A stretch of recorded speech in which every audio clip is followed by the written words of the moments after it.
Bonjour Nelson. Bonjour Didier. Tu commences à connaître le bel ordinaire et nous commençons à te connaître, j'ai envie de dire, à triple titre. Au printemps 2022, dans l'exposition collective Spéléomental, tu avais proposé une installation qui s'appelait Solum 2 et tu étais d'ailleurs présent à l'ouverture de l'exposition. En 2023, deux de tes œuvres sont rentrées dans l'Artothèque du Bel Ordinaire au bénéfice des acquisitions 2023. Elles peuvent donc être empruntées par des adhérents de la collectivité ou d'ailleurs. Et enfin, tu étais candidat en 2022 à l'appel à projet de résidence de recherche publié pour cette résidence 2023 dont tu as été lauréat et que tu effectues actuellement. Alors depuis 2016, tu utilises du sang au sein de tes productions picturales et sculpturales. Tes œuvres sont issues d'une même matière première, le sang. J'aimerais que tu nous expliques pourquoi tu utilises du sang, comment tu l'utilises et qu'est-ce que tu fais avec ce sang.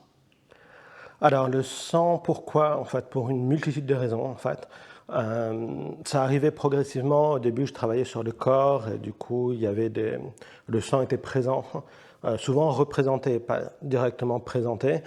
Et puis, j'ai eu l'occasion de participer à une exposition justement en 2016 et j'ai décidé d'intégrer du sang vraiment dans le travail. Et j'ai été fasciné par les résultats que j'obtenais, que ce soit sur papier, sur tissu, sur plâtre, enfin dans du plâtre, etc.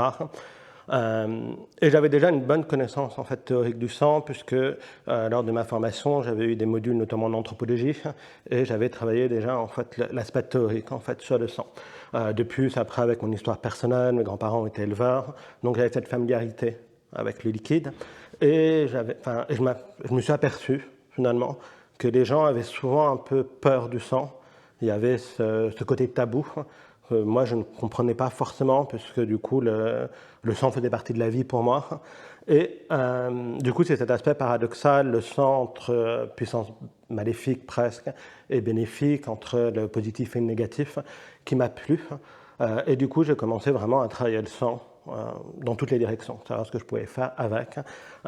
J'ai commencé avec du sang liquide, le sang vraiment alimentaire, qui est normalement à destination justement des restaurateurs qui proposent des spécialités à base de sang. Et puis après, j'ai commencé à le dessécher pour le travailler en pigment. Et c'est notamment ce que j'ai majoritairement utilisé là pendant la résidence, parce qu'en fonction des matériaux en fait, avec lesquels tu le mélanges, il y a des réactions chimiques qui se passent, et parfois c'est mieux en liquide, et parfois c'est mieux du coup en sang déshydraté. Et du coup, tout ce travail, il est aussi sur cette idée de revaloriser le sang, en fait, parce que très souvent, il y a énormément d'artistes qui ont travaillé avec du sang, mais il est très souvent mis au service de quelque chose, en fait, d'un discours politique, pour les violences, la guerre, etc. Mais on oublie que le sang, c'est aussi déjà, en fait, un beau matériau, un bel outil en soi, et qu'il dit déjà beaucoup de choses, finalement, en fait, de manière saine. Qu'on n'a pas forcément besoin d'ajouter des notions en fait, à cette matière première. Alors pour cette résidence au Bel Ordinaire, tu souhaitais poursuivre ton travail de recherche avec le sang autour des traces et des empreintes. Et dans la continuité de ces expérimentations, intégrer d'autres techniques d'impression comme la sérigraphie ou le monotype. Alors, qu'en est-il de ta résidence?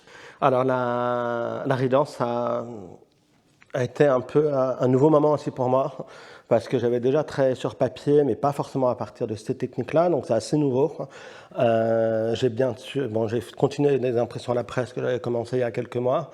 Là, en fait, j'ai fait pas mal de tests en monotype, notamment en fait, avec des motifs qui sont pour le moment juste issus en fait, de ce que je fais sur textile.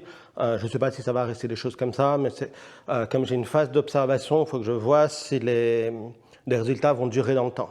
Je ne sais pas, en fait, dans les premiers mois, les choses peuvent bouger avec le sang. Du coup, pour le moment, je ne me suis pas trop arrêté sur ce qu'on voit, mais plutôt sur créer des encres et voir comment ça marche avec les différentes techniques. Et ce qui est intéressant, c'est en fait, derrière moi, j'ai des impressions à la presse à partir d'encre de gravure. Et en fait, on a des couleurs qui vont jaunir, qui vont en fait tirer vers le gris. En monotype ou en sérigraphie, on est plutôt en fait sur des orangés, des pêches, des tons chers en fait. Et ça évolue en fait différemment. Et en fait, chaque technique va écraser les pigments aussi en fait différemment. Donc c'est ça qui m'intéresse. Après, je me suis vraiment rendu compte en fait lors de la résidence que ce qui m'intéressait le plus était de dérégler ces techniques, de ne pas obtenir quelque chose de totalement net, de totalement propre, mais de jouer sur la temporalité, de donner l'impression justement qu'une image qui vient d'être faite, finalement, elle est peut-être plus ancienne en fait qu'on ne le croit. Du coup, il y a toujours des choses un peu abîmées, un peu érodées, un peu, comme si ça avait été un peu mangé, altéré finalement par le temps. Et notamment, c'est ce qui m'intéresse le plus en sérigraphie, parce qu'au fur et à mesure en fait, des ancrages, l'encre elle s'épaissit, elle devient en fait, elle gonfle, elle vit, et du coup on a des effets qui évoluent et même l'encre change de couleur en fonction en fait des tirages que l'on sort.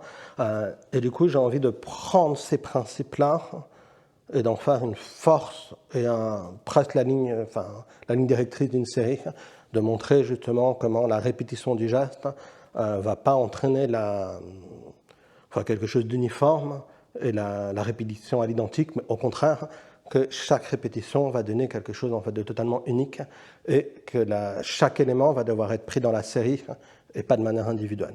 Ça rappelle l'organicité du sang, quelque chose qui, suivant le contexte, évolue. Voilà, c'est ça. Ce côté un peu, en fait, cette évolution, mais aussi ce qui m'intéresse beaucoup par rapport au sang, c'est les notions de filiation aussi, finalement, parce que on reçoit ce sang aussi, en fait, de nos parents, on peut le transmettre, etc. Il y a quelque chose qui est dans l'ordre d'un patrimoine génétique, mais qui ne cesse de changer. Et finalement, on retrouve ça dans le travail. Moi, je parle beaucoup de collaboration avec le sang, en fait. Je sais ce que je peux faire, je sais ce que je ne peux pas faire. Et il y aura toujours une part un peu magique où c'est le sang qui décide, finalement, à la fin. Du coup, on est presque deux à travailler. Merci beaucoup. Merci.